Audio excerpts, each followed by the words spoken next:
this is Amy with Flower Moxie. We're gonna build just a gardeny centerpiece in a compote with chicken wire. So I've taped in my mechanics. I have water in there, and then I have some chicken wire. So when you put the chicken wire in, I create kind of like a dome or an egg, and I fold that, the ends into itself.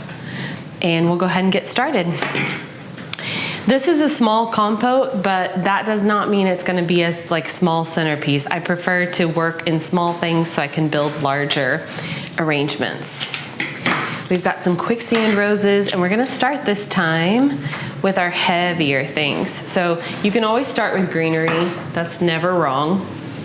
But I thought I might do something different this time.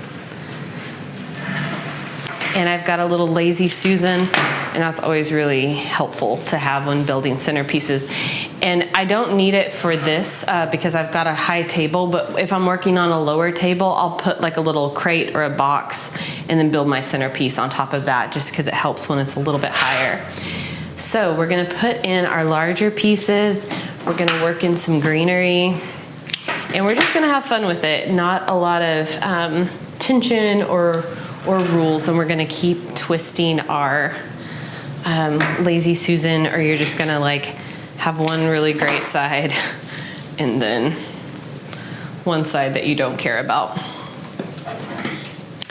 So this variegated greenery, I actually don't know what it's called. I had wanted the Silver Queen Pittosporum, but they were out of it.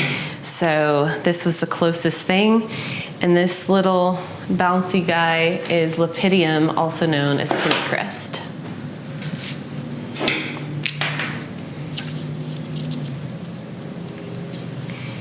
So to get that soft, natural look, you're going to have things on different heights, and then I do some clusters. But right now I just kind of want to form that general foundation and that general shape.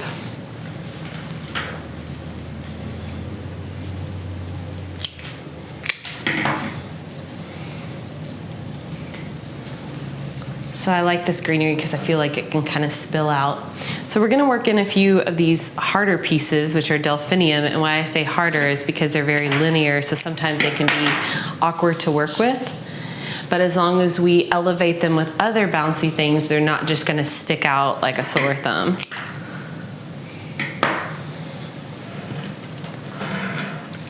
I've got some Tweedia, Delphinium. And you can have fun with it. Like, I'm gonna come in with this really more tall, awkward one, and I think we'll pull it together. We'll see.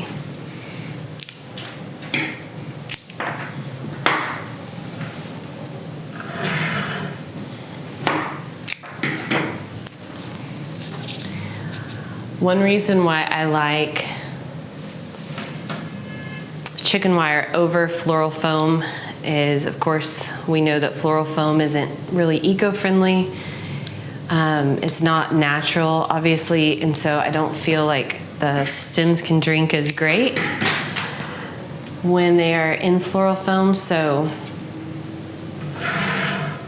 I feel that my flowers last a little bit longer when they're in chicken wire. And chicken wire is reusable.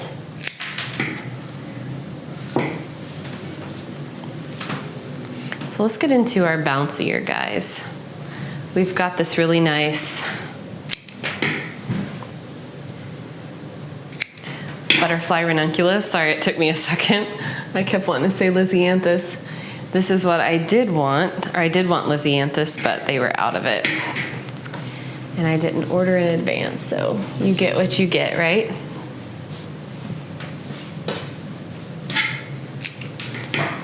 Another thin-stemmed item that I really like that some people don't care for are these little mini carnations.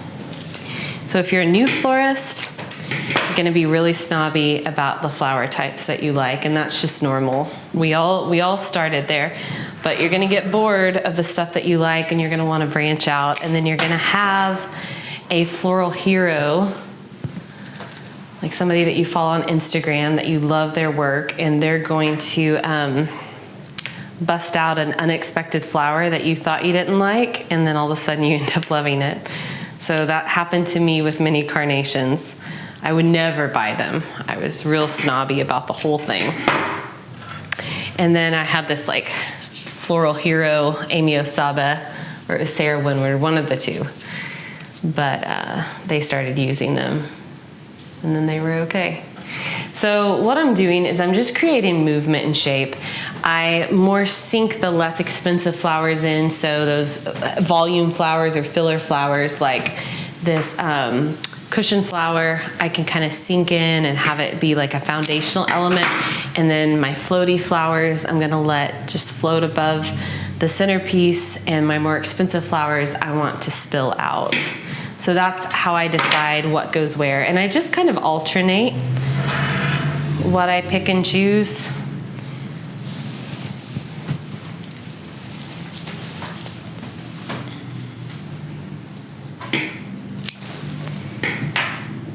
And we just kind of, who told me this? I went to Lowe's and I was like buying some plants to spill out of a pot, and the lady helping me, it was like, yeah, you know, the goal is to thrill, fill, and spill. And so I think that kind of applies to centerpieces. Like, we want things to spill out. We want things to have breathing room. It's a really easy, natural instinct to just want to like pack it in. And I will say with chicken wire, sometimes you have to readjust things because, you know, it's a grid and there's holes. When you start adding more of those stems thread in, and it holds other stems easier, but at first, you know, you'll have some things falling out, and that's really normal. So I've been dispersing pretty well throughout this build, but I want to start doing some groupings. So I really love this deeper color, and instead of separating them, I feel like I get more visual impact if they're together. So I definitely do that with things that are a little bit daintier. I don't do that as much with heavier things like a rose, because that will be too visually weighty. So I feel like maybe I have a little bit of awkwardness with these guys, but because this one's a little bit higher and it's not at this like perfect angle, I'm okay with it right now, but I might want to adjust that slightly.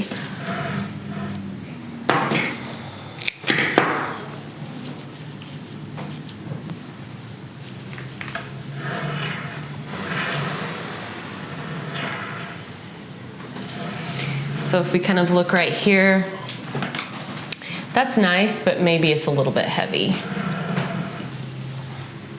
And it's definitely okay to cut something and place it into your centerpiece and then say, that's a little bit much. And that's what makes chicken wire nicer than foam. When you overwork your foam, you start breaking down the integrity. And so you don't want to just pull things out and reinsert it into the foam. So you're a little bit limited where you're not going to have that as much with chicken wire. So this ranunculus is really pretty. It ties in with this butterfly ranunculus, but I feel it's a bit too much. I feel that these are really special and I want them to be seen. This one's special, I want it to be seen, and when I pair it together, I just feel like they're not complementing each other, they're distracting from each other. So I'm gonna see what this one looks like on the opposite side. Yeah, I like that choice. So I have a hole there. So mainly it's now deciding what's gonna work in that area.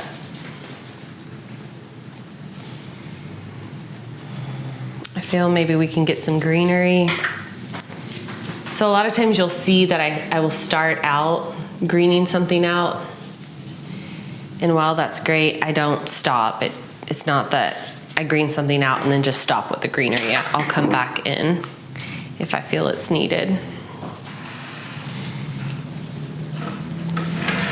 Okay, so I still feel like I can use a floral, but I didn't want to come in heavy with that big rose or heavy with that big ranunculus. So I filled in with some greenery to give it a little bit of movement and texture. And let's see if I can find something kind of appropriate that we can nestle down in there that won't distract from my cluster of Butterfly Ranunculus. So I'm putting a little bit of Tweedia.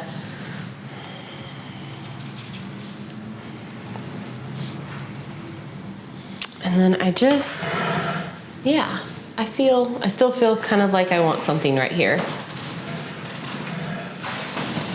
And honestly, sometimes it's like you can look at something for too long. So if I start struggling with a section, I'll just turn the centerpiece away and come back to it. And sometimes it's like, oh, it was fine as it was. I don't need anything else. But yeah, I just added a little bloom to complement these Butterfly Ranunculus, but they don't distract in my mind. So let's see if I can add anything else. Every once in a while, I like to just pop something in that's gonna just be real tall and awkward, and sometimes it's freaking awesome, and then sometimes it just like stands out like a turd in a punch bowl. It's like a good Oklahoma saying. So let's try that with this Butterfly Ranunculus. So I feel it's a bit disjointed. I want to like it, but do I think it's adding anything? No. And that's how you decide. You just have to put things in, try it out, see if it feels right. I'm gonna try it again with a little peach mini carnation. You can always fluff these guys up, especially if they typically come closed. This one is coming too far over. I feel like it's not doing anything. It's kind of breaking the line. So I'm gonna come in and clip this off. And it's not that there's like a lot of right or wrong. It's mainly composition, but those are the things that I look for. If I feel like a flower is being smashed, if it's really just sunken in and it's not supporting something, then I remove it. And that's something that you're gonna overpack things when you're a new florist or a DIYer, and when you continue like working your product, you start becoming a little bit more selective and choosy and knowing when to pull something out. I feel like I need a little lightness there. Yeah, there we go. I really like where this is at. So then I get down more at eye level with it, because I'm thinking if somebody's sitting at a table. So this guy's drooping. We're gonna pull him out. It's a little bit much. Let's see here.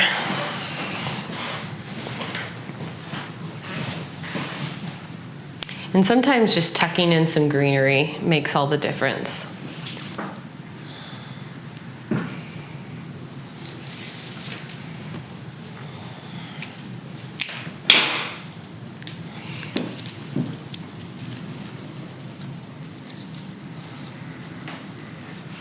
So that kind of covered up my hole without adding a big fat bloom that I really didn't want right there.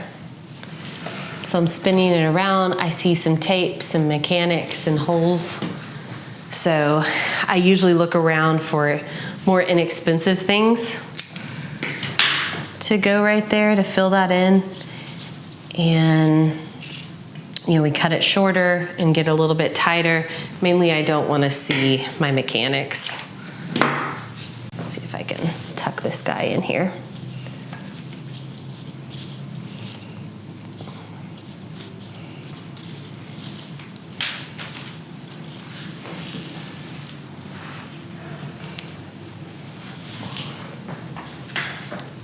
And this is a little bit haggard because I just pulled it out of a bouquet, but I really, really want to use it.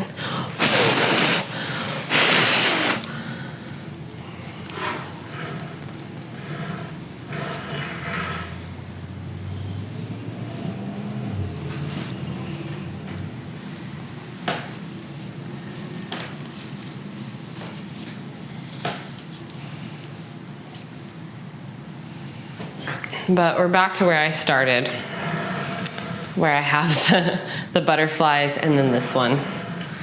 So maybe I don't have this ranunculus float out as much. Maybe I can bury it a little bit deeper so it complements the other flowers, but it doesn't distract.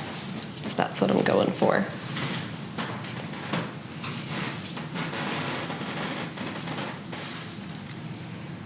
Here we go.